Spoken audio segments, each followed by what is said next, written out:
കരിമ്പൂച്ചകളെ പോലെ കറുത്ത യൂണിഫോമൊക്കെ അണിഞ്ഞൊരു സേന വനംവകുപ്പിലുണ്ട് എന്ന കാര്യം നമ്മൾ എത്ര ആളുകൾക്ക് അറിയാം. പ്രത്യേക പരിശീലനം ലഭിച്ച ഇടുക്കി പെരിയാർ കടുവാ സങ്കേതത്തിൽ മാത്രമുള്ള വൈപ്പർ സേന എന്ന ഈ വിഭാഗത്തെക്കുറിച്ചാണ് ഇനി നമ്മൾ പറയുന്നത്.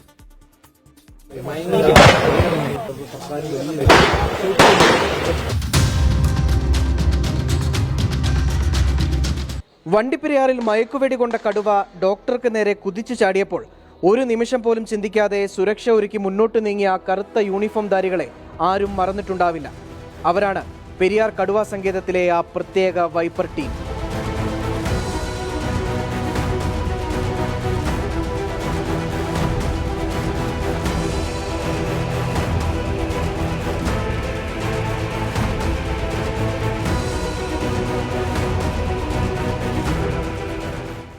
കെട്ടിലും മട്ടിലുമെല്ലാം അസൽ കമാൻഡോകൾ, പ്രവർത്തനങ്ങളും അതേ രീതിയിൽ.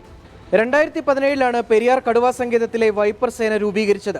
സത്യമംഗലം കാടുകളിൽ വീരപ്പനെ പിടികൂടാൻ നിയോഗിച്ചവരുടെ പരിശീലനം, കാട്ടുകള്ളന്മാരെ പിടികൂടാനും മനുഷ്യ വന്യമൃഗ സംഘർഷമുണ്ടാകുന്ന സ്ഥലങ്ങളിലും ഇവരുടെ സേവനം വനം വകുപ്പ് ഉപയോഗിക്കും. വന്യമൃഗങ്ങൾ നാട്ടിലോട്ട് ഇറങ്ങുന്ന ഘട്ടങ്ങളിൽ അവയെ ഡ്രൈവ് ബാക്ക് ചെയ്യുന്നതിലും അതുപോലെ റെസ്ക്യൂ ഓപ്പറേഷൻസിലും കൂടുതലായിട്ട് നമ്മൾ ഇവരെ സേവനം പ്രയോജനപ്പെടുത്താറുണ്ട്. RRTയേക്കാൾ കുറച്ചുകൂടെ അവർ ട്രെയിൻഡാണ്. ഒരു ഏത് എമർജൻസി സിറ്റുവേഷൻസിലും നമുക്ക് ഉപയോഗിക്കാൻ പറ്റുന്ന രീതിയിലാണ് ഇവരുടെ ട്രെയിനിങ് നൽകിയിട്ടുള്ളത്. പുരുഷന്മാരും സ്ത്രീകളും ഉൾപ്പെടെ 20 പേരാണ് വൈപ്പർ സേനയിലുള്ളത്. സെക്ഷനുകളിലും സ്റ്റേഷനുകളിലും ചെയ്യുന്ന ഡ്യൂട്ടി അല്ലാതെ പല ഡ്യൂട്ടിയും ഞങ്ങൾ ഇതിൽ ചെയ്യുന്നുണ്ട്. അതായത് റെസ്ക്യൂ ഓപ്പറേഷൻ പോലെയുള്ള ഓപ്പറേഷൻസിലെല്ലാം ഞങ്ങൾ പാർട്ടിസിപ്പേറ്റ് ചെയ്യുന്നുണ്ട്. ലാസ്റ്റ് കഴിഞ്ഞ ഗ്രാമ്പി ടൈഗർ ഓപ്പറേഷനിൽ ഞങ്ങളുടെ പ്രവർത്തനം ഉണ്ടായിരുന്നു. അതുപോലെ തന്നെ ഞങ്ങൾക്ക് ട്രെയിനിങ് ഇനി ഉടനെ തന്നെ സത്യമംഗലത്തു നിന്നുണ്ട്.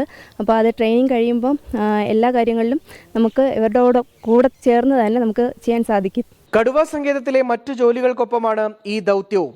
സംസ്ഥാനത്ത് പുതിയതായി നിയമിക്കപ്പെടുന്ന വനപാലകർക്ക് പരിശീലനം നൽകാനും ഇവരുടെ സേവനം വനം വകുപ്പ് പ്രയോജനപ്പെടുത്തുന്നുണ്ട്.